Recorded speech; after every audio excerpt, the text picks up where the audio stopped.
श्रीमती सुनीता दक्कल जी। बहुत बहुत धन्यवाद सभापति महोदय।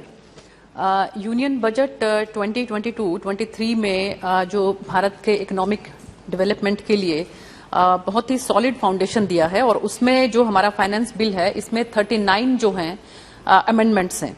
और माननीय प्रधानमंत्री जी ने कहा था अपने एक अभिभाषण में कि कर प्रणाली जितनी सरल होगी अनुपालन सुनिश्चित करना उतना ही आसान होगा। और आप ये देखिए कि अपने बहुत पहले जो है चाणक्य ने भी जो है अपने जो कौटिल्य अर्थशास्त्र जो है उसमें कहा था कि कर हमें इस तरह से लेना चाहिए जिस तरह से मधुमक्खी जो है वो फूल से शहद लेती है, तो उसमें दोनों में किसी को नुकसान नहीं है। दोनों जो है वो बिल्कुल वो भी अपना शहद जो है ले लेती है और फूल को भी किसी तरह से कोई नुकसान नहीं होता। तो मुझे लगता है कि हमारी सरकार जो है, मैं इस बात के लिए बहुत बहुत धन्यवाद करना चाहती हूँ हमारी वित्त मंत्री आदरणीय निर्मला सीतारमण जी का और हमारे करार जी का एमओएस साहब जो हैं कि इन्होंने जिस तरीके से जो है वो कर की प्रणाली को सरल भी किया है और इसके साथ साथ जो है वो जितनी भी योजनाएं हैं उसमें एक गरीब आदमी को अंत्योदय के माध्यम से उसको सब कुछ पहुंचे, उसका जो है लाइफ इजी हो जाए, उस सब के लिए जो है माननीय प्रधानमंत्री जी की सोच रहती है। तो मैं ये कहना चाहूंगी सभापति महोदय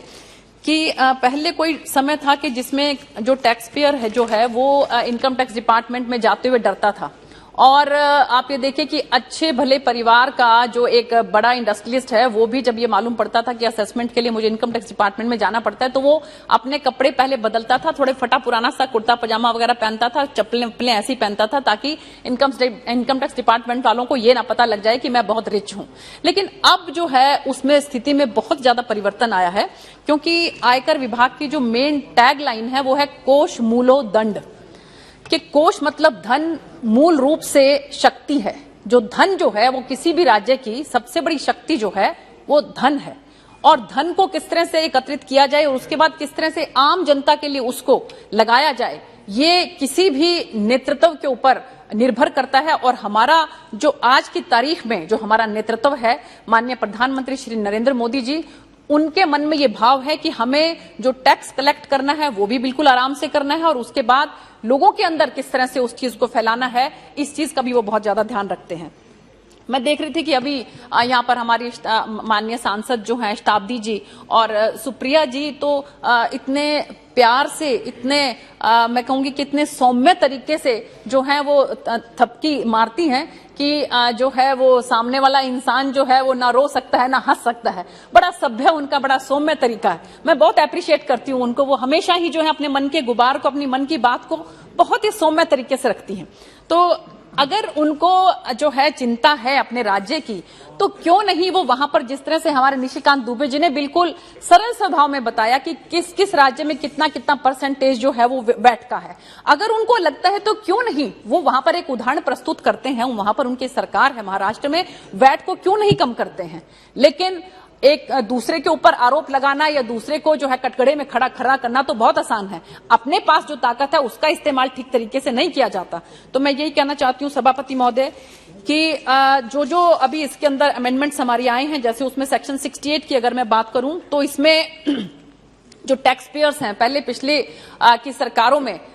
देखिए इस तरह की बातें, इतनी बातें हो चुकी हैं कि जो है हमको उनको दोहराना ही पड़ता है कि पहले कौन किससे, अपने ही किसी साथी से, किसी बड़े इंडस्ट्रियलिस्ट से, बहुत बड़ा उदाहरण जो है उनमें केसेस भी चल रहे हैं। अगर आप इसको बारीकी से अगर आप सोचेंगे कि अपने ही किसी इंडस्ट्रियलिस्ट साथी से लोन लेकर और फिर उसी के इंडस्ट्री में उस लोन को जो है उस पैसे को लगा देना, इस तरह की बहुत सी पहले की सरकारों के अंदर हमने देखी हैं, बहुत से उदाहरण देखे हैं। तो हमारी सरकार की कोशिश है कि किसी भी तरह का कोई भी गोलमाल ना हो। तो आप ये देखिए कि 60% जो है उसके ऊपर टैक्स लगेगा अगर किसी ने कोई पैसा लिया है और उसके पास कोई रीजनेबल एक्सप्लेनेशन नहीं है तो सीधा स्टेट वे उसके ऊपर 60% का टैक्स लगेगा, ताकि इस तरह की जो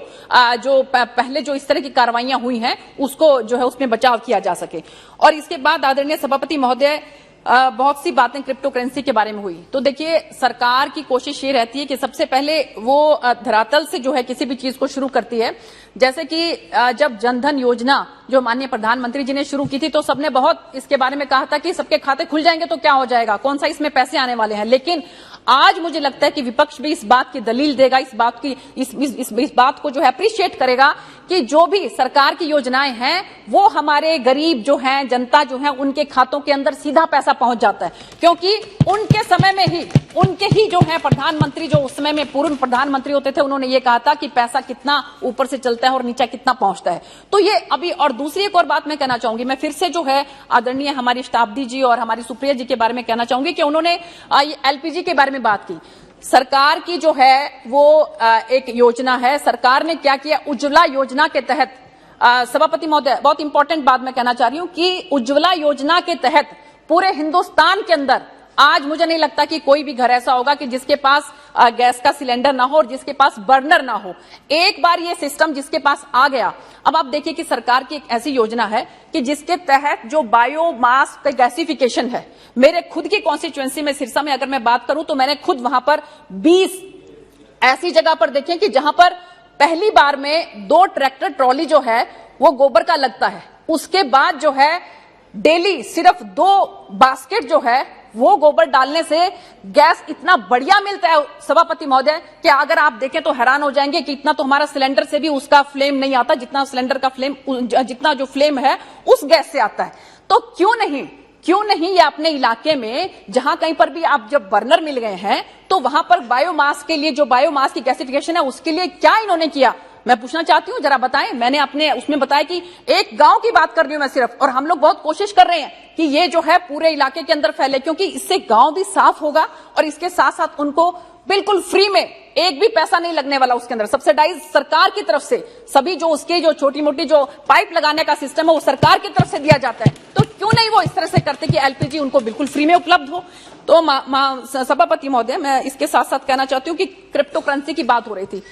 उसी तरीके से ये मैंने आपको जो पहले एग्जांपल दिए हैं, चाहे जनधन योजना का दिया है, चाहे मैंने उज्ज्वला योजना का दिया है, तो क्रिप्टो करेंसी में सरकार ने 1% टीडीएस लगाया।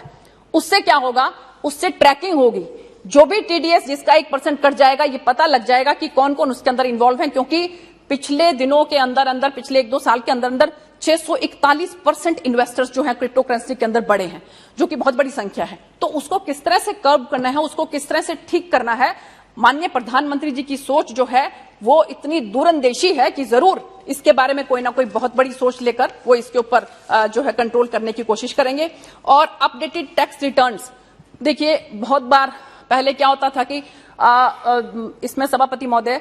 कि जो chartered accountants proper tax return भरते हैं, जो फर्म होती हैं, कंपनीज होती हैं, वो अलग बात है, लेकिन जो हमारे आम छोटे जो हैं नागरिक हैं, उनके लिए उनको इतनी दिक्कत आती थी इसमें कि छोटी मोटी अगर कोई गलती हो जाती थी तो उसमें उनको बहुत प्रॉब्लम आती थी, इंटरेस्ट भी लगता था, पेनल्टी भी लग जाती थी। लेकिन सरकार की तरफ से बहुत अच्छी योजना है कि अपडेटेड टैक्स रिटर्न के 3 साल के अंदर एक टाइम पीरियड दिया है, उसके अंदर अगर कोई भी गलती है तो उसको हम ठीक कर सकते हैं और अपनी अपडेटेड रिटर्न जो है वो फाइल कर सकते हैं। लेकिन इसके अंदर जो ब्लैक मनी एक्ट है, जो लोकपाल एक्ट है और प्रिवेंशन ऑफ मनी लॉन्ड्रिंग है, इस तरह के जो केसेस हैं उनको ये सुविधा नहीं दी गई है। और इसके साथ साथ सभापति महोदय, जो टैक्स में बहुत बार अपील में चले जाते थे, जबकि कोई ऐसा कोई उसके अंदर टेक्निकल इशू नहीं होता था, सिंपली अगर जो क्वेश्चन ऑफ लॉ है तो इसके अंदर जो है डिपार्टमेंट अब जो है उसमें अपील में नहीं जाएगा, इस बात का भी प्रावधान जो है अब की बार के फाइनेंस बिल में रखा गया है। एक एसोसिएशन ऑफ पर्संस एओपी होता है सभापति महोदय, तो उसमें क्या है कि जो कुछ वर्क कॉन्ट्रैक्टर्स जैसे हैं वो मार्केट में एक कंपनी बनाकर और उसको कंसोर्टियम करके बोलते हैं उसको, तो उसमें उनको long term capital gain surcharge 37% तक हो जाता था। सभापति महोदय, इस फाइनेंस बिल के अंदर जो है उसको कैप लगा दी है और अब 15% जो है इससे ज्यादा नहीं होगा, और एओपी के लिए 15% जो की कैप लगाकर उसको अब इतना ही जो है long term capital gain surcharge जो है उससे लिया जाएगा। और फेसलेस टैक्स असेसमेंट की मैं बात करूं, हालांकि इसके अंदर शुरू में एडमिनिस्ट्रेशन को भी और साथ साथ टैक्स पेयर्स को भी दोनों को काफी दिक्कतों का सामना करना पड़ा, लेकिन सेक्शन 144B के अंदर अब जो अमेंडमेंट की है उसके अंदर इसकी ओवरहालिंग की है और इसके अंदर बहुत अब जो इजी हो जाएगा टैक्स पेयर को जो है वो टैक्स पे करना, और जो पहले जो थोड़ी बहुत एक टीथिंग प्रॉब्लम होती है किसी भी नई स्कीम को लाने में, मुझे लगता है कि वो धीरे धीरे सब ठीक हो जाएंगी। सभापति महोदय, इसके साथ साथ मैं कहना चाहूंगी कि सरकार ने देखिए जो कोविड-19 में जिस तरह का वातावरण चारों तरफ रहा और उसमें हमारे जो टैक्स पेयर्स हैं उनको भी उसको बहुत ज्यादा भुगतना पड़ा, तो इसके अंदर वो पेशेंट्स जिन्होंने जिनका पेमेंट जो है वो इसके लिए जो है कोविड-19 में जो बीमारी उनको हुई उसकी वजह से जो उनको एक्सपेंसेस करने पड़े उसके अंदर सरकार की तरफ से जो है वो रिलीफ दिया गया है। और इसके साथ साथ अगर उनके परिवार में कोई डेथ होती है और 12 महीने के अंदर अंदर उनको जो पेमेंट मिलती है तो 10 लाख तक की कैप लगाकर उसके ऊपर भी टैक्स रिलीफ जो है फाइनेंस बिल में सरकार की तरफ से दिया गया है। ये बहुत ही सराहनीय है। मैं इस बात के लिए बहुत बहुत धन्यवाद करना चाहूंगी हमारी फाइनेंस मिनिस्टर साहब का। और एक मैं इसके साथ साथ सभापति महोदय ये कहना चाह रही थी कि ये सब चीजें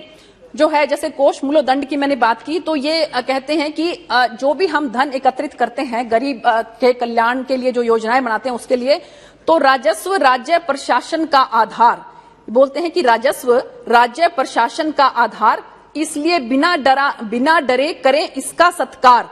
और बने देश के विकास में भागीदार। क्योंकि इंफ्रास्ट्रक्चर की अभी हम बात करें सभापति महोदय, हमारे आदरणीय नितिन गडकरी जी अभी कल परसों जो बात कर रहे थे, आप ये देखिए कि इंफ्रास्ट्रक्चर में जब उन्होंने ये बात कही है, भरी सदन में ये बात कही है और उनकी बात जो है हमेशा आपने देखा होगा कि अपनी बात पे पूरा उतरते हैं वो, कि 2024 दिसंबर तक जो है वो हमारा देश जो है अमेरिका से भी आगे निकल जाएगा। जो रोड्स हैं हमारे नेशनल हाईवेज जो हैं आप देखिए कि, और आप ये देखिए कि जब भी कभी कोई बात होती है कि चाहे हम demand for grants national highways के ऊपर बात कर रहे थे, चाहे हम हेल्थ के ऊपर बात करें, चाहे हम जो है एयरपोर्ट्स के ऊपर बात करें, सभी सांसद महोदय खड़े होकर उसी टाइम कहेंगे कि जी हमारे फलाना हाईवे चाहिए, हमें फलानी हमारा एयरपोर्ट लगा दीजिए, हमारे वहां पे रेलवे का। ये सब आएगा कहां से? ये सब कहां से आएगा? इसके लिए जो धन एकत्रित करने की जो बात है तो वो उसी के उसमें जो प्रावधान किए गए हैं वो इस फाइनेंस बिल में है। Yes. और इसके साथ साथ आदरणीय सभापति महोदय मैं ये कहना चाहूंगी कि कंक्लूड करो भी। जी बस बिल्कुल मैं कंक्लूड कर रही हूँ कि पहले की सरकारों में जिस तरह से धन को एकत्रित करने की, खासकर ये मैं कहना चाहूंगी कि ब्लैक मनी जिस तरह से इकट्ठा कर करके बहुत से, और वो आज उस चीज को भुगत भी रहे हैं। और मुझे लगता है कि सबको अपने किए का फल जो है वो भुगतना पड़ता है कि उसमें फिर तिल मिलाने की ज्यादा जरूरत नहीं होती। क्योंकि मैं अंत में सिर्फ ये बात कह के समाप्त करूंगी कि अहम की अकड़ ज्यादा नहीं चल सकती, अहम की अकड़ ज्यादा नहीं चल सकती, मौत की घड़ी कभी टल नहीं सकती, लूट कर दौलत भले ही जमा कर दो, पाप की कमाई कभी फल नहीं सकती। तो धन्यवाद। रोने की जरूरत नहीं होती है, अगर जिसने गलत किया है तो उसको गलत जो है उसका फल भुगतना भी पड़ेगा। इन्हीं शब्दों के साथ मैं आदरणीय हमारी जो मंत्री जी हैं उनका बहुत बहुत धन्यवाद करती हूं, आदरणीय प्रधानमंत्री जी का बहुत बहुत धन्यवाद करती हूं इस फाइनेंस बिल के लिए, और मैं इसका समर्थन करती हूं। धन्यवाद। शेयर को भी धन्यवाद देना इतना समय देने के लिए।